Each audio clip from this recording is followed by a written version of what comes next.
तो हम देखते हैं कि गोकू और वेजिटा दो नए गॉड ऑफ डिस्ट्रक्शन बन चुके होते हैं।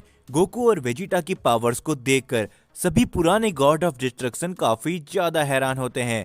जिसके बाद हम सभी देखते हैं ग्रैंड पीस्ट और ज़ेनोसामा सभी गॉड ऑफ डिस्ट्रक्शन की मीटिंग को वहीं पर खत्म करते हैं और जाने से पहले हम देखते कि सारे ही गॉड ऑफ डिस्ट्रक्शन गोकू और वेजिटा को देख के काफी ज्यादा हैरान और साथ ही में थोड़ा गुस्से में भी होते हैं। और तभी बेलमोट कहता है, ये अच्छा नहीं हुआ, नए गॉड ऑफ डिस्ट्रक्शन बल्कि बीरस और चांपा की जगह बिल्कुल भी नहीं ले सकते, और खास करके इन जैसे सयन मॉर्टल तो बिल्कुल भी नहीं।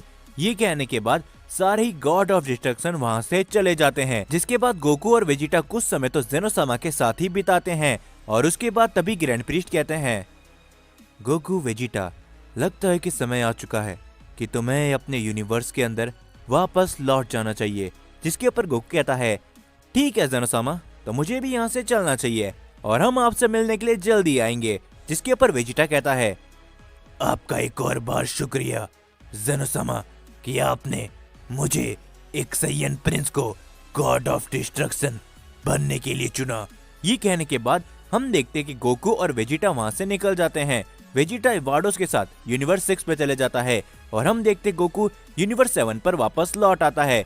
और उसके बाद हम सभी को वेजिटा का सीन दिखाया जाता है जो कि अपने यूनिवर्स 6 के गॉड ऑफ डिस्ट्रक्शन के पैलेस पे होता है।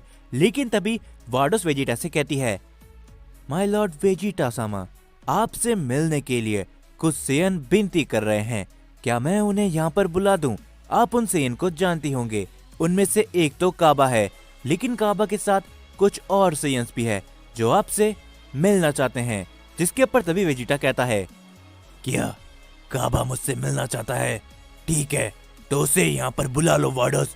और वैसे भी मैंने काबा से प्रॉमिस किया था कि मैं उसके प्लेनेट सैयन में यानी कि सडाला में एक दिन जरूर आऊंगा। जो सुनकर वाडोस अपने स्टाफ को आगे करती है और हम देखते हैं कि वहां पर काबा, केल और कॉलीफ्ला तीनों ही सैयन पहुंच चुके होते हैं। वेजिटा उन सभी को देख के कहता है, हे काबा, तुम कैसे हो? जिसके ऊपर काबा खुशी के साथ कहता है, मास्टर वेजिटा, आखिर आप एक गॉड ऑफ डिस्ट्रक्शन बनी गए। मुझे यकीन था कि आप हम सेयंस में सबसे शक्तिशाली हो। जो सुनकर वेजिटा कुछ भी नहीं बोलता और वो कुछ देर तक तो शांत रहता है और फिर वेजिटा कहता है, क्या ये तुम्हारे दोस्त है? क्या ये दोनों भी सैयन्स हैं? जिसके ऊपर तभी कॉलीफ्ला कहती है, हाँ, हम भी सैयन हैं और काबा ने हमें सुपर सैयन फॉर्म सिखा दी है, लेकिन हम जानते हैं कि तुम्हें मालूम है कि सुपर सैयन फॉर्म के अलावा और भी बहुत सी सैयन फॉर्म है, तो मैं वो सारी फॉर्म तुमसे सीखना चाहती हूँ। ये देख के वेजिटा थोड़ा खुश होता है और तभी वह जैसे ही केल की तरफ देखता है, केल वेजिटा से शर्माने लगती है और वो पीछे छुपने लग जाती है। और तभी वेजिटा कहता है, क्या ये भी एक सैयन है? जिसके ऊपर केल कहती है, हाँ, मैं भी एक सैयन हूँ। ये कहने के बाद वेजिटा कहता है, तो चलो ठीक है, मैं तुम तीनों को ही ट्रेन करने के लिए तैयार हूँ, तो तुम तीनों ही अपनी शक्तियां मुझे दिखाओ। ये कहने के बाद काबा और कॉलीफ्ला अपने पावर को अप करते हैं। वो दोनों ही सुपर सैयन पे ट्रांसफॉर्म हो जाते हैं, लेकिन केल ऐसा नहीं करती। जो देखकर वेजिटा कहता है, हे तुम केल, तुम भी ट्रांसफॉर्म हो जाओ, जिसके बाद हम ट्रेनिंग कर सके। जिसके पर तभी केल अपनी पूरी ताकत का इस्तेमाल करने लगती है, लेकिन वो सुपर सैयन फॉर्म के अंदर ट्रांसफॉर्म नहीं हो पाती। जो देखकर वेजिटा कहता है, क्या बकवास है, क्या सच में तुमने अभी तक सुपर सैयन फॉर्म को ही हासिल नहीं किया? जो सुनकर केल को काफी गुस्सा आने लगता है और तभी वो अपनी पावर को काफी ज्यादा बढ़ा लेती है और तभी केल वापस से अपनी लेजेंडरी फॉर्म पे ट्रांसफॉर्म हो जाती है। जो देखकर वेजिटा हैरान होता है और वो कहता है, क्या ये तो कहीं वही फॉर्म तो नहीं जो मैं सोच रहा हूँ? लेकिन तभी हम देखते कि केल वेजिटा के ऊपर अपने हमले करने लगती है। कॉलीफ्ला और काबा उसे रोकने की काफी कोशिश करते हैं पर वो ऐसा नहीं कर पाते। लेकिन तभी वेजिटा अपने एक ही हमले पर केल को वापस नॉर्मल कर देता है। जो देखकर काबा काफी ज्यादा हैरान होता है और वो कहता है, क्या बात है मास्टर वेजिटा, लगता है कि पिछली बार से आपकी ताकतें काफी ज्यादा बढ़ चुकी है। जिसके ऊपर तभी वेजिटा कहता है, तो चलो ठीक है, मेरी अब इन सभी बातों को ध्यान रखना। मैं तुम्हें धीरे धीरे करके सभी फॉर्म सिखाने वाला हूँ जो तुम हासिल कर सकते हो। ये कहने के बाद वेजिटा सुपर सैयन फॉर्म पे ट्रांसफॉर्म होता है और उसके बाद वो सुपर सैयन ब्लू फॉर्म के अंदर ट्रांसफॉर्म हो जाता है। ब्लू फॉर्म को देखकर कॉलीफ्ला कहती है, क्या बात है, क्या इस तरह का भी कोई सुपर सेन हो सकता है? जिसके ऊपर वेजिटा कहता है, ये कोई नॉर्मल सुपर सेन फॉर्म नहीं है, इसका नाम सुपर सेन गॉड ब्लू है।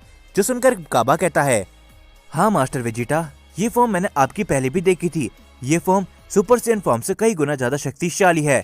जिसके ऊपर वेजिटा कहता है, हाँ लेकिन ये एक गॉड फॉर्म थी।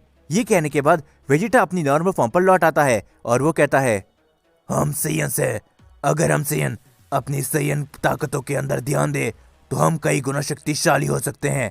और हम सैयन एक ऐसी रेस है जिसे कोई भी नहीं हरा सकता। हमारी कोई भी लिमिट नहीं है, तो इस बात को हमेशा याद रखना। और हाँ, समय समय पर मैं तुम सभी को ट्रेन करता रहूंगा ताकि तुम तीनों शक्तिशाली बनो और आने वाले समय पर तुम लोगों में से कोई एक इस यूनिवर्स का गॉड ऑफ डिस्ट्रक्शन बने। जो सुनकर वो तीनों ही काफी ज्यादा खुश होते हैं और तभी केल को देखकर वेजिटा मन ही मन कहता है, न जाने क्यों लेकिन ये सैयन फीमेल मुझे काफी अलग लगती है।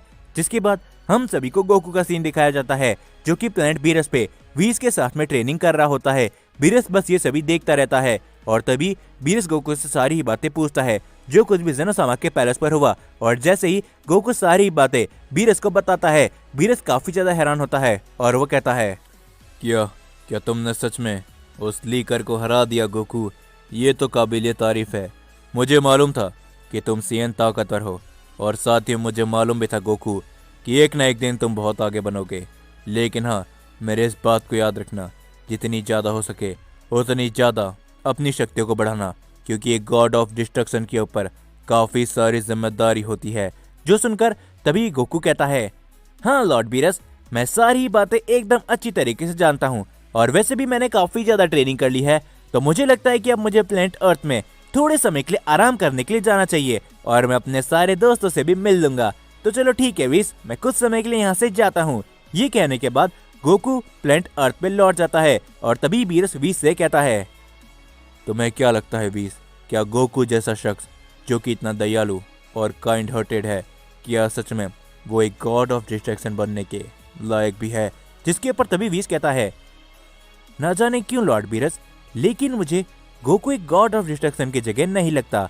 लेकिन हाँ, जितनी उसने अपनी ताकतों को बढ़ा लिया है वो सच में एक गॉड ऑफ डिस्ट्रक्शन से आगे तो निकल चुका है। जो सुनकर बीरस और वीस थोड़े से शांत हो जाते हैं।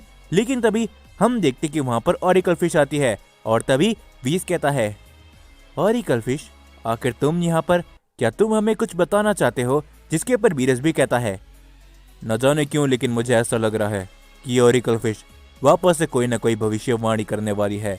जिसके ऊपर तभी ऑरिकल फिश कहती है, बहुत जल्दी बहुत कुछ होने वाला है, मेरी बस इस बात को याद रखना, सभी गॉड ऑफ डिस्ट्रक्शन और कुछ नए गॉड ऑफ डिस्ट्रक्शन बहुत ही बड़ा खतरा, मल्टीवर्सल खतरा हो सकता है कि आगे चलकर बहुत कुछ होने वाला है, खास करके बहुत कुछ बुरा होने वाला है इस पूरे के पूरे मल्टीवर्स के अंदर।